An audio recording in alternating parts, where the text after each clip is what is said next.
بسم الله الرحمن الرحيم. ألف لام را، تلك آيات الكتاب المبين. إنا أنزلناه قرآنا عربيا لعلكم تعقلون. نحن نقص عليك أحسن القصص بما أوحينا إليك هذا القرآن وإن كنت من قبله لمن الغافلين.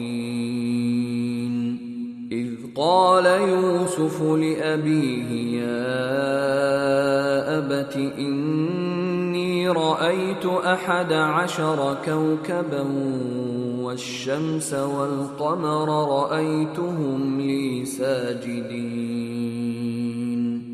قال يا بني لا تقصص رؤياك على إخوتك فيكيدوا لك كيدا، إن الشيطان للإنسان عدو مبين.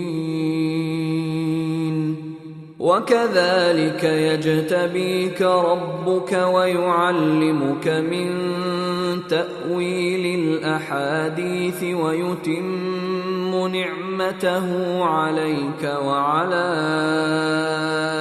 آل يعقوب كما أتمها على أبويك من قبل إبراهيم وإسحاق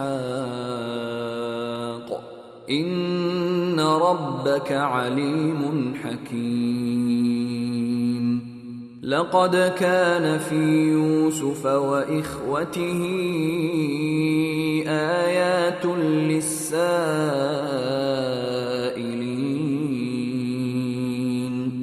إذ قالوا ليوسف وأخوه أحب إلى أبينا منا ونحن عصبة إن أبانا لفي ضلال مبين. اقتلوا يوسف أو اطرحوه أرضا يخل لكم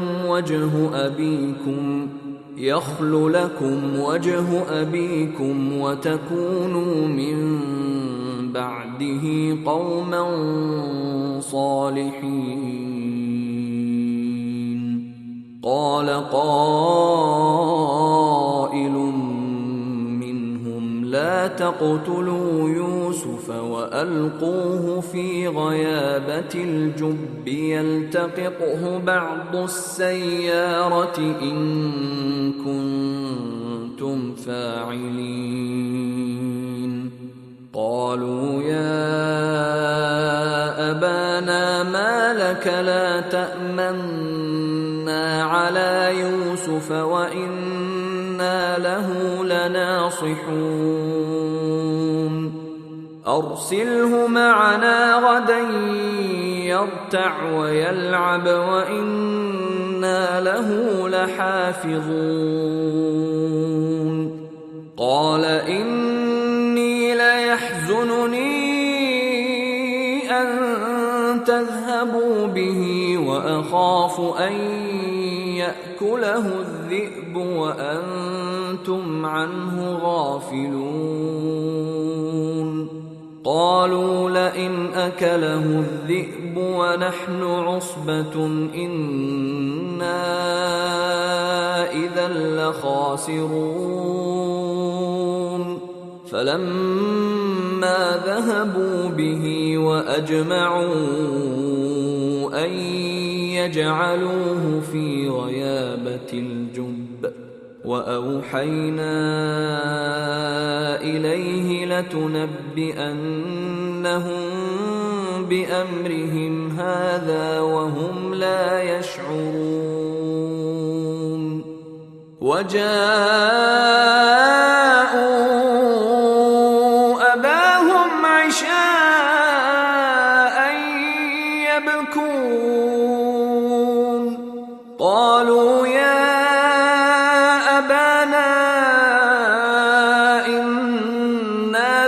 ذهبنا نستبق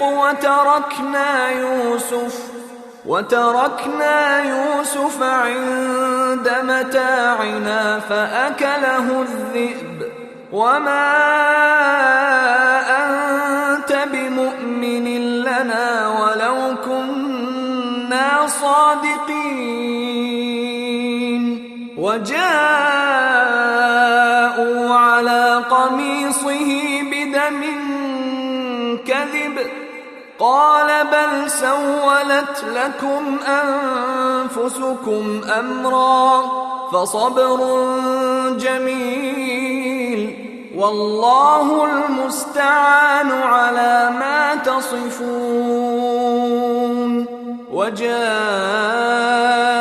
سيارة فأرسلوا واردهم فأدلى دلوه قال يا بشرى هذا غلام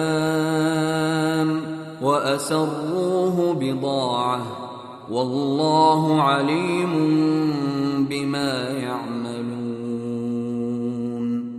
وشروه بثمن بخس دراهم معدودة وكانوا فيه من الزاهدين.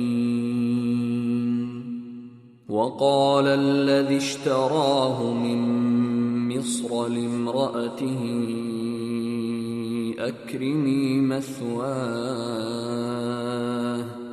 أكرمي مثواه عسى أن ينفعنا أو نتخذه ولدا وكذلك مكنا ليوسف في الأرض ولنعلمه من تأويل الأحاديث والله غالب على أمره ولكن أكثر الناس لا يعلمون. ولما بلغ أشده آتيناه حكما وعلما وكذلك نجزي المحسنين. وراودته التي هو في بيتها عن نفسه وغلقت الأبواب وقالت هيت لك قال معاذ الله إنه ربي أحسن مثواي إنه لا يفلح الظالمون. ولقد همت به وهم بها لولا أن رأى برهان ربه كذلك لنصرف عنه السوء والفحشاء إنه من عبادنا المخلصين. واستبق الباب وقدت قميصه من دبر وألف يا سيدها لدى الباب قالت ما جزاء من أراد بأهلك سوءا إلا أن يسجن أو عذاب أليم. قال هي راودتني عن نفسي وشهد شاهد من أهلها إن كان قميصه قد من قبل فصدقت وهو من الكاذبين وإن كان قميصه قد من دبر فكذبت وهو من الصادقين. فلما رأى قميصه قد من دبر قال إنه من كيدكن إن كيدكن عظيم. يوسف أعرض عن هذا واستغفري لذنبك إنك كنت من الخاطئين.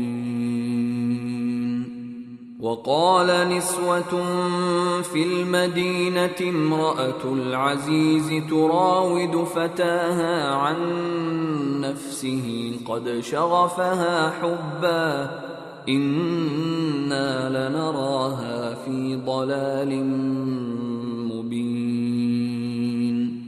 فلما سمعت بمكرهن أرسلت إليهن وأعتدت لهن متكأ وآتت كل واحدة منهن سكينا وقالت اخرج عليهن. فلما رأينه أكبرنه وقطعن أيديهن وقلن حاش لله ما هذا بشرا إن هذا إلا ملك كريم. قالت فذلكن الذي لمتنني فيه ولقد راودته عن نفسه فاستعصم ولئن لم يفعل ما آمره ليسجنن وليكون من الصاغرين. قال رب السجن أحب إلي مما يدعونني إليه وإلا تصرف عني كيدهن أصب إليهن وأكن من الجاهلين. فاستجاب له ربه فصرف عنه كيدهن إنه هو السميع العليم. ثم بدا لهم من بعد ما رأوا الآيات ليسجننه حتى حين. ودخل معه السجن فتيان قال أحدهما إني أراني أعصر خمرا وقال الآخر إني أراني أحمل فوق رأسي خبزا تأكل الطير منه نبئنا بتأويله إنا نراك من المحسنين. قال لا يأتيكما طعام ترزقانه إلا نبأتكما بتأويله قبل أن يأتيكما ذلكما مما علمني ربي إني تركت ملة قوم لا يؤمنون بالله وهم بالآخرة هم كافرون واتبعت ملة آبائي إبراهيم وإسحاق ويعقوب ما كان لنا أن نشرك بالله من شيء ذلك من فضل الله علينا وعلى الناس ولكن أكثر الناس لا يشكرون. يا صاحبي السجن أأرباب متفرقون خير أم الله الواحد القهار ما تعبدون من دونه إلا أسماء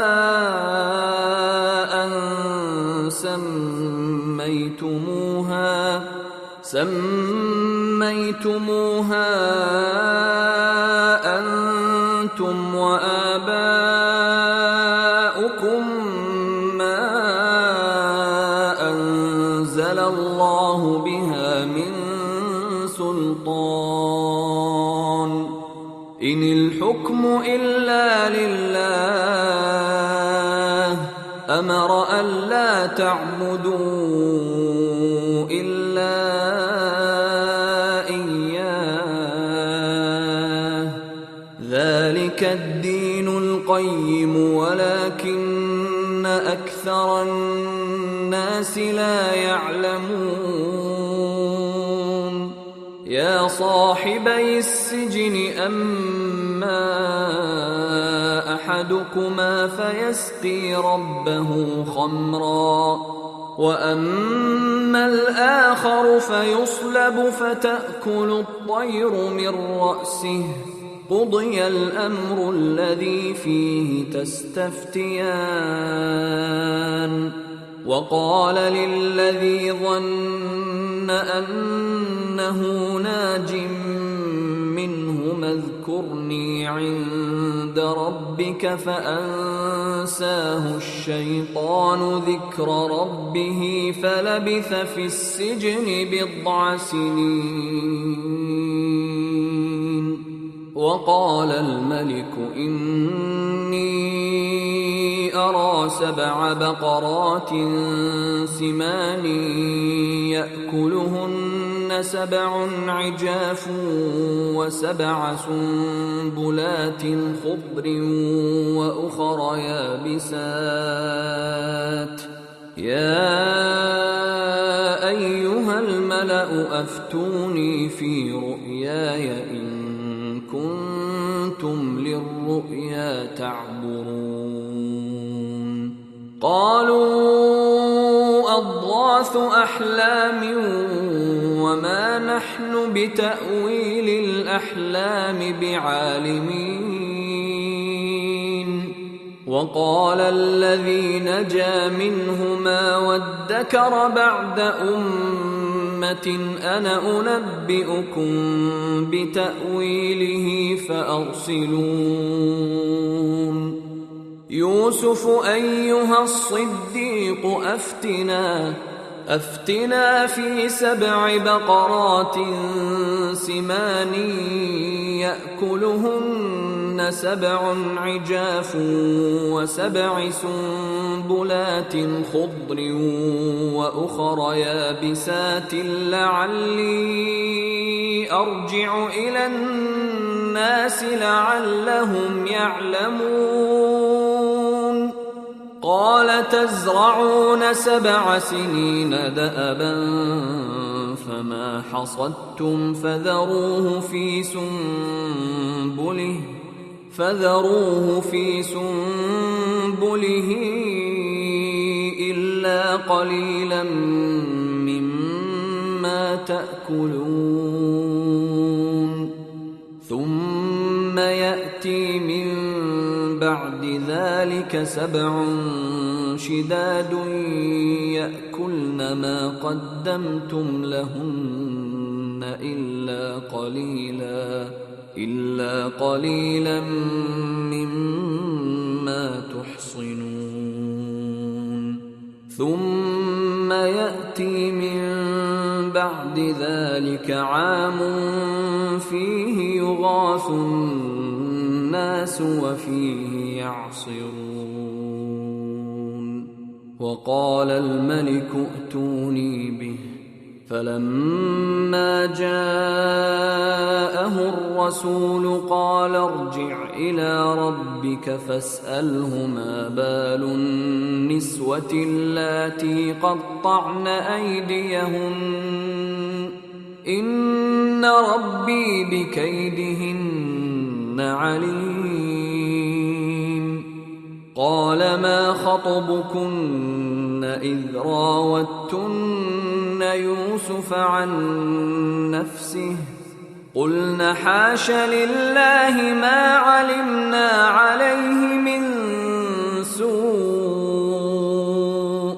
قالت امرأة العزيز الآن حصحص الحق أنا راودته عن نفسه وإنه لمن الصادقين. ذلك ليعلم أني لم أخنه بالغيب وأن الله لا يهدي كيد الخائنين. وما أبرئ نفسي إن النفس لأمارة بالسوء إلا ما رحم ربي إن ربي غفور رحيم.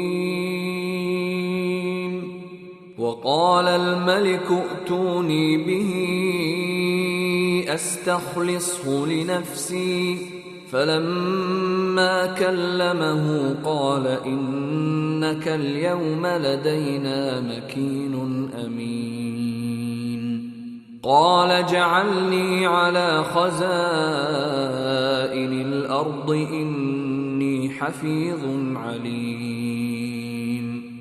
وكذلك مكنا ليوسف في الأرض يتبوأ منها حيث يشاء نصيب برحمتنا من نشاء ولا نضيع أجر المحسنين. ولأجر الآخرة خير للذين آمنوا وكانوا يتقون. وجاء إخوة يوسف فدخلوا عليه فعرفهم وهم له منكرون. ولما جهزهم بجهازهم قال ائتوني بأخ لكم من أبيكم ألا ترون أني أوفي الكيل وأنا خير المنزلين. فإن لم تأتوني به فلا كيل لكم عندي ولا تقربون. قالوا سنراود عنه أباه وإنا لفاعلون. وقال لفتيانه جعلوا بضاعتهم في رحالهم لعلهم يعرفونها إذا انقلبوا إلى أهلهم لعلهم يرجعون. فلما رجعوا إلى أبيهم قالوا يا أبانا منع منا الكيل فأرسل معنا أخانا نكتل وإنا له لحافظون. قال هل آمنكم عليه إلا كما أمنتكم على أخيه من قبل فالله خير حافظا وهو أرحم الراحمين. ولما فتحوا متاعهم وجدوا بضاعتهم ردت إليهم قالوا يا أبانا ما نبغي هذه بضاعتنا ردت إلينا ونمير أهلنا ونحفظ أخانا ونزداد كيل بعير ذلك كيل يسير. قال لن أرسله معكم حتى تؤتون موثقا من الله لتأتونني به إلا أحاط بكم فلما آتوه موثقهم قال الله على ما نقول وكيل. وقال يا بني لا تدخلوا من باب واحد وادخلوا من أبواب متفرقة وما أغني عنكم من الله من شيء إن الحكم إلا لله عليه توكلت وعليه فليتوكل المتوكلون. ولما دخلوا من حيث أمرهم أبوهم ما كان يغني عنهم من الله من شيء إلا حاجة في نفس يعقوب قضاها وإنه لذو علم لما علمناه ولكن أكثر الناس لا يعلمون. ولما دخلوا على يوسف آوى إليه أخاه قال إني أنا أخوك فلا تبتئس بما كانوا يعملون. فلما جهزهم بجهازهم جعل السقاية في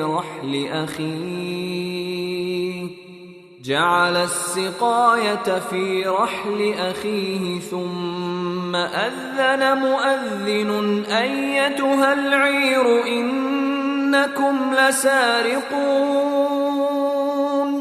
قالوا وأقبلوا عليهم ماذا تفقدون؟ قالوا نفقد صواع الملك ولمن جاء به حمل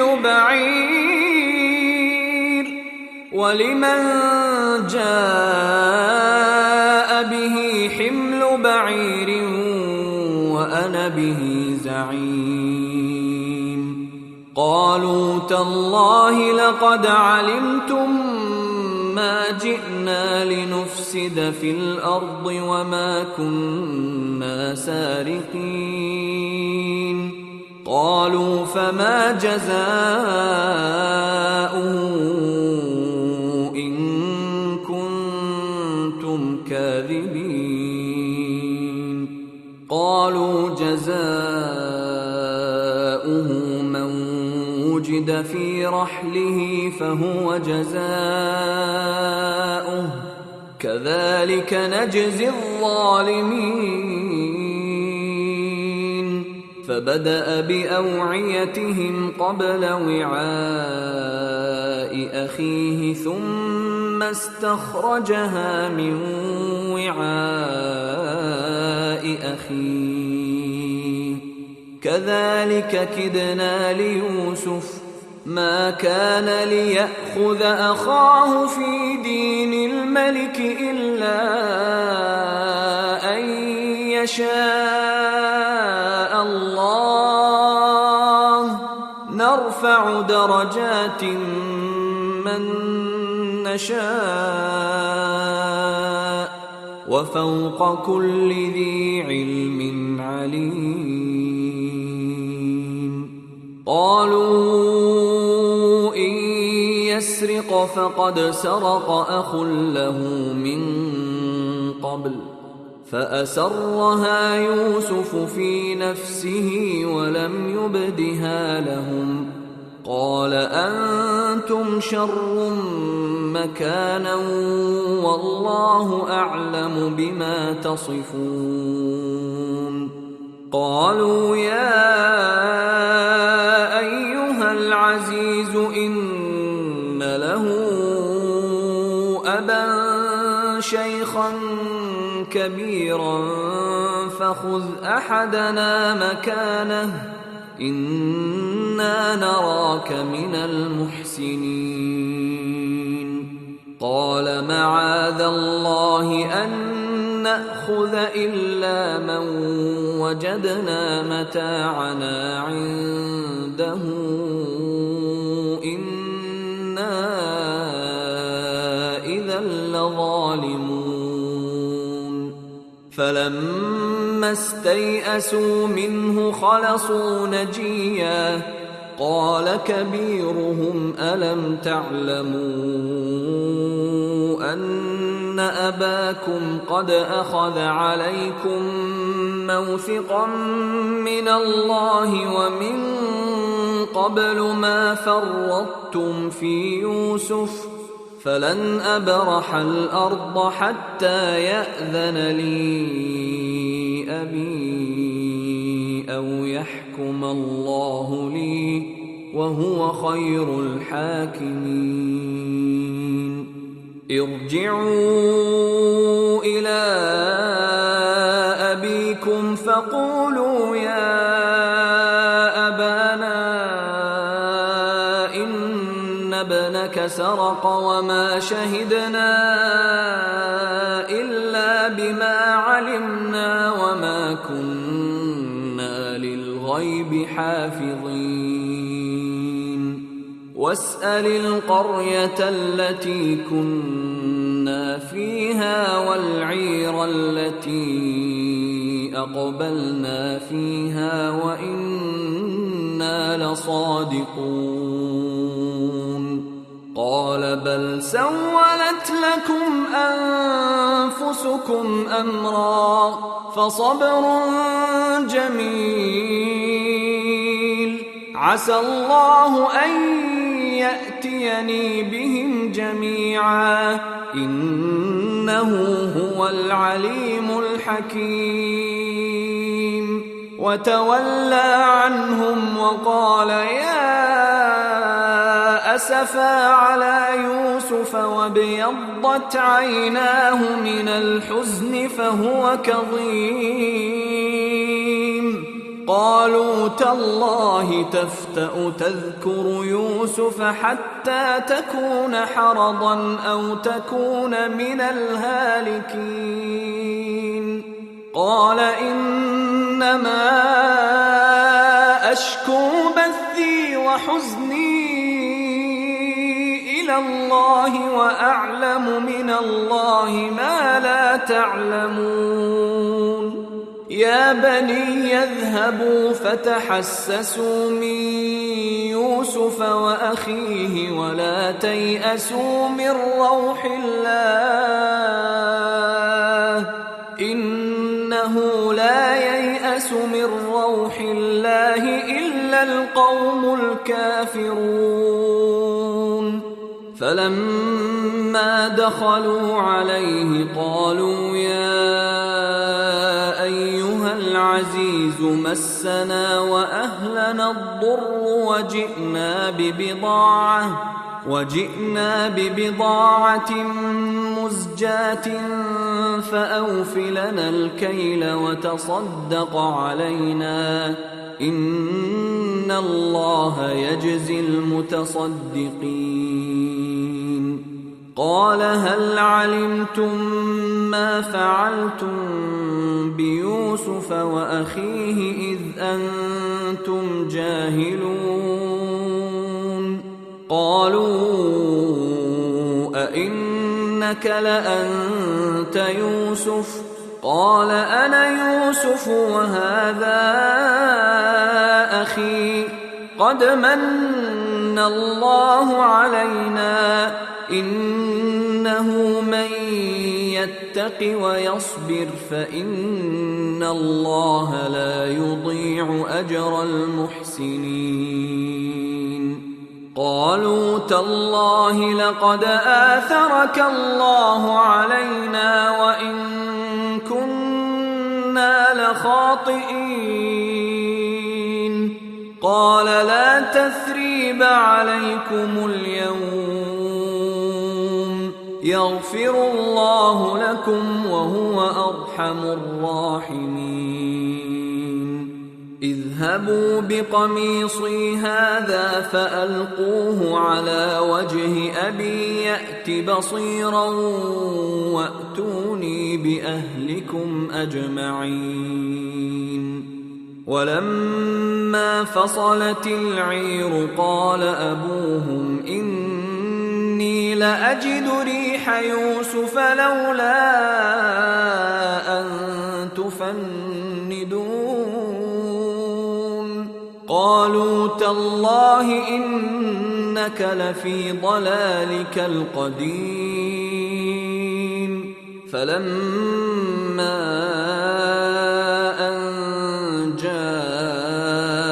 البشير ألقاه على وجهه فارتد بصيرا قال ألم أقل لكم إني أعلم من الله ما لا تعلمون. قالوا يا أبانا استغفر لنا ذنوبنا إنا كنا خاطئين. قال سوف أستغفر لكم ربي إنه هو الغفور الرحيم. فلما دخلوا على يوسف آوى إليه أبويه وقال ادخلوا مصر إن شاء الله آمنين. ورفع أبويه على العرش وخروا له سجدا وقال يا أبت هذا تأويل رؤياي من قبل قد جعلها ربي حقا وقد أحسن بي إذ أخرجني من السجن وجاء بكم من